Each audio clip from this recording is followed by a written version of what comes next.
istilah jalan-jalan. Karena sesat di negara mereka, di orang Islam, mereka jalan-jalan keluar.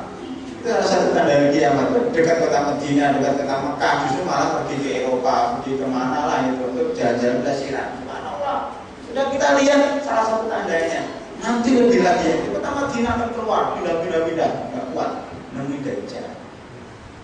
Karena apa? Di setiap gunung perbatasan kota Madinah itu akan dijaga oleh malaikat, 2 malaikat. Makanya rahasianya kenapa kok kota Mekah? Kalau lihat itu di lembah, kelilingnya adalah gunung-gunung berbatu. Itu kota suci, paling suci di dunia untuk umat Islam adalah kota Mekah. Kok kotanya tandus, batu-batu semua. Salah satu hikmahnya Dajjal nggak bisa masuk. Dan tidak gempa. Saya belum pernah dengar Mekah gempa karena banyak gunung di situ, gunung batu nggak gempa. Kemudian Madinah juga begitu. Kalau mas-mas ada yang pergi ke Madinah, itu gunung-gunung. Bahkan dalam suatu ayat gunungnya itu ada 2. Gunung yang dari batu hitam itu ada 2. Jadi kota Madinah, kota Yatsrib yang akan diutus Rasulullah SAW di situ itu adalah antara dua bukit berbatu hitam. Tapi selain bukit berbatu hitam ada bukit-bukit yang karena itu dulu tentara-tentara yang menyerang Madinah kesulitan karena semuanya bukit. Dan setiap bukit itu dijaga oleh malaikat. Ketika Dajjal mau masuk, dicegat orang. Gak boleh. Ini takut Dajjal kan. Langsung dipukul oleh malaikat dengan sayapnya. Akhirnya kepalanya noleh ke kemana? Noleh kemana? Ke utara. Ke utara, maksudnya ke utara ke Palestina dan ke Syam. Jadi begitu, setelah menoleh ke Syam, dia menuju ke utara, ke Syam. Jadi kita harus tahu peta, yaitu Madinah di tengah, maka di selatan, kemudian atasnya ini Palestina, kemudian Syam. Syam itu apa? Syam itu dari Lebanon, Palestina, Syria, sama Yordan. Itu daerah Syam yang mendahului sekarang terpecah menjadi 4 negara: Palestina, Yordan, Syria, dan Lebanon. Itu daerah Syam. Disitulah akan menjadi peperangan besar. Atau dipukul oleh malaikat, dia akan kepalanya menuju ke daerah Syam. Di daerah Syam itulah ditemui oleh Imam Mahdi sama Isa bin Maryam. Ya, nanti dibuka itu pintu Palestina itu dibuka, muncullah Dajjal bersama 70.000 pasukan dari Yahudi Asfahan. Jadi 70.000 Yahudi Asfahan itu daerah mana sekarang? Daerah Iran sekarang Asfahan itu. Jadi 70.000 orang Yahudi Asfahan itu di belakangnya Dajjal. Maka kaum muslim langsung menyerang 70.000 itu. Dan Dajjal itu pada waktu pulang itu ketika melihat Isa bin Maryam, dia itu akan meleleh, badannya akan meleleh seperti melelehnya garam dalam air. Nah, nanti kalau kita ingin tahu bagaimana hancurnya Dajjal, setelah pulang dari masjid langsung menuju dapur, ambil garam yang kotakan itu, dimasukkan air. Nanti wah ini Dajjal nih, Dajjal meleleh. Tapi sebelum dia hancur habis, Dajjal ini lari dikejar oleh Isa bin Maryam dan ditusuk badannya dengan tombak Isa bin Maryam, dan darahnya akan keluar. Kelihatan darahnya sengaja oleh Allah SWT supaya dilihatkan darahnya ini. Jadi bertanya mengenai gimana sekarang ada zaman nuklir, zaman pesawat, zaman tank, roket, apa yang pakai pedang? Kita nggak tahu. Barangkali nanti HP, ya, kemudian laptop itu banyak virusnya. Mungkin orang bisa. Katanya kemarin mau ada debu, asap debu, namanya badai matahari. Dari motor itu akan menyerbu merusak dunia ini dan akan menghancurkan elektronik ini. Nggak bisa untuk SMS. Kalau kita sering aja SMS nggak jalan. Itu yang biasa di mana di akhir dari kiamat. Itu SMS susah. Nuklir sudah dihancurkan oleh pemiliknya, udah takut. Sekarang ada kesepakatan untuk bersih dari nuklir. Berarti nuklirnya dihancurkan sendiri-sendiri. Reaktor nuklir di Rusia itu sudah banyak yang hancur. Karena apa, sering meledak, akhirnya banyak mati, akhirnya mungkin dihancurkan. Maka di Indonesia pun disarankan jangan menggunakan listrik tenaga nuklir, ya, karena mungkin juga akan membahayakan. Pokoknya semakin teknologi semakin canggih, manusia semakin takut. Sekarang berada di Garut, saya mendengar di Garut itu ada suatu desa, ya, itu sekarang kaya orang primitif lagi. Orang nggak punya uang. Nah, terus mereka tidak bisa menggunakan kompor gas. Waktu dulu saya meledak, duduk yang 3 kilo meledak, saya takut. Mau beli minyak mahal, langka. Nah, terus pakai apa? Pakai listrik yang cepat kesetrum. Akhirnya menggunakan kayu bakar untuk masak. Itu ya, coba ke Garut nanti tanyakan, mana sih ada desa yang menggunakan kayu bakar seluruh penduduknya. Kenapa? Ya karena tadi memang sudah zamannya kembali kepada zaman bahuli lagi. Wah, alam besok mungkin terjadi juga. Ya, sekarang juga banyak bapak-bapak, ibu-ibu nggak mau pakai HP juga karena radiasi macam-macam. Ya, nggak menggunakan internet dan sebagainya. Ya, itu nanti juga mungkin akan nggak ada. Alam besok ini salah satu penafsiran para ulama bahwa barangkali benar kalau di akhir zaman nanti perangnya bukan pakai nuklir, bukan pakai bom, bukan pakai senjata kimia, tapi menggunakan pedang dan tombak. Jadi rahimahumullah, ini Dajjal, Isa bin Maryam membunuh Dajjal dengan pedang. Begini, Isa bin Maryam itu punya bau khas. Ini benar-benar makan aroma.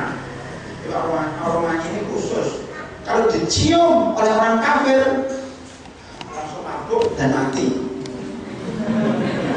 Maka sekarang ada senjata kimia gas itu kan, orang di sini itu di mana itu perangnya pakai apa namanya masker itu kan gas beracun. Dan nanti bisa gimana itu orang gas beracun yang bisa dihirup dari berapa kilometer. Jadi orang kafir sebelum perang udah mati dulu kena gas beracun. Ya termasuk Dajjal ini jadi menang sampai satu dengan takbir Allah Akbar, Allah Akbar, Allah Akbar. Orang kafir mati semua. Iya, sebenarnya itu punya aroma. Nah, kemudian terakhir dari rahimahullah, ini untuk saat tanya jawab nanti ya. Ya, dan makjud. Apa ya dan makjud? Makhluk apa itu? Itu makhluk biasa.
Masih jawabannya, saya beriman kepada Allah dan Rasul-Rasulnya. Dia tidak mau mengakui karena dia bukan Rasul. Dan beliau mengatakan saya beriman kepada Allah dan Rasul-Rasulnya. Saya adalah penutup Rasul, berarti dia bukan Rasul. Kemudian Nabi Muhammad menguji yang kedua kalinya. Tadi sudah ketahuan dia Dajjal. Yang kedua, beliau bertanya, wahai Sayyid, saya mempunyai rahasia untuk kamu. Saya punya rahasia untuk kamu. Ini saya tahu ya, rahasia apa itu. Kemudian dia mengatakan ya, itu adalah duh. Itu maksudnya adalah apa namanya itu, duhan itu, duh itu asap kan. Dia Rasulullah sebelum menyebutkan rahasia itu besar usia itu, mungkin Dajjal belum muncul, tapi mulai Dajjal sudah banyak. Ya, tadi katakan ternyata yang banyak ngefans sama dangdut, ya sama musik-musik itu ternyata perempuan juga banyak. Dan yang banyak rusak ternyata di Indonesia ini juga perempuan. Oleh karena itu kita harus ya menjaga ya istri-istri kita, anak-anak kita, teman-teman kita, saudara kita supaya tidak terpengaruh dengan fitnah-fitnah dunia, termasuk fitnah Dajjal yang sekarang tanda-tandanya sudah mulai kelihatan, yang nanti terakhir dia akan muncul dengan sendirinya. Wallahu a'lam bishawab. Ya, mungkin sebelum saya tutup ada pertanyaan dari jamaah ya, yang penasaran apa penanya? Oh silakan aja siapa ya?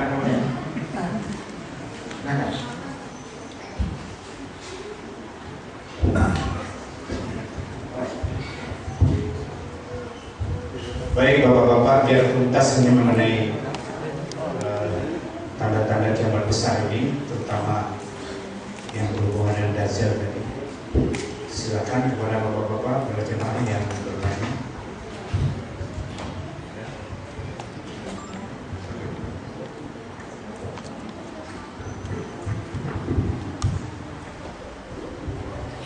Silakan, nggak ada yang penasaran Ya, jika ada penasaran. Ibu-ibu ya, naik saya kasih. Boleh bu, nggak apa-apa. Silakan ibu. Masih hujan Pak di luar Pak. Ini sambil nunggu ada ibu? Ya silakan. Ya, assalamualaikum warahmatullahi wabarakatuh. Saya Tejo dari Jatisari, yang masih dari Tihasan. Umumnya ciri yang khusus ketika kiamat terjadi itu penghiupan sangkakala kan, ciri trompet gitu ya. Itu setelah tanda-tanda itu yang terakhir itu gempa dan seterusnya, apa sebelumnya kan untuk penghiupan trompet itu terjadi penghiupan trompet terus terjadi kiamat besar. Ya terima kasih. Tiupan trompet itu terjadi dua kali. Sebenarnya dalam surat Az-Zumar gitu ya. Menufi kofisur fasoikaman fisana. Maka ketika ditiup trompet itu semuanya akan mati. Dunia ini akan mati. Ini setelah ya tentunya setelah kiamat. Maksudnya ketika tanda-tanda itu sudah keluar semuanya, ini kita terangkan sudah terjadi semuanya, manusia sudah pada rusak kembali, Ka'bah sudah dihancurkan, udah Ka'bah dihancurkan, Islam sudah rusak, sudah nggak ada orang sholat, nggak ada orang zakat, nggak ada orang puasa, maka malaikat Israfil mendengarkan trompet, maka seluruhnya akan mati.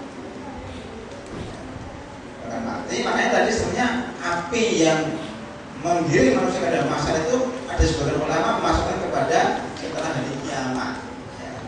Karena dunia ini Pak, dunia ini akan diganti. Ya waktu darul ardu ghairal ardi.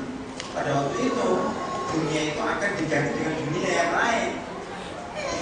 Jadi dunia ini kan hancur, tapi masih dunia ini juga dunia akan hancur dan diganti. Makanya tadi ketika di pada masa Palestina, Jordan, Lebanon sama Syria itu nggak ada gunungnya lagi, nggak ada lembahnya lagi, semuanya rata.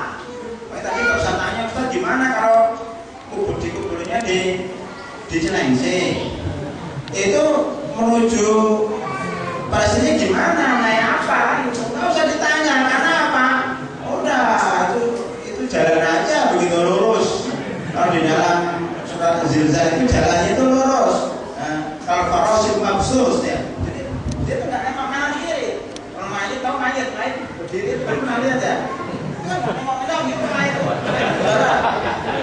Kayak gitu menuju ya mayat ini nyata daya. Waktu itu mayat yang bangkit ini akan mengikuti satu suara. Apa sebenarnya panggilnya itu situ semuanya. Kita tengok itu suara lurus nyampe. Naik kapal, naik jalan aja. Ya itu gitu. Jadi mudah aja lah. Yang penting kita siap ya. Ke sana kepada masyarakat. Jadi lipat ada dua Pak. Lipat pertama menghancurkan seluruh apa yang ada di dunia. Dan kita masih hancur dah. Nah baru trompet lagi. Trompet lagi ditiup. Akhirnya orang keluar semua. Ya, dari kuburan. Semuanya dari kuburan. Lah kan sudah jadi tolak balik lagi.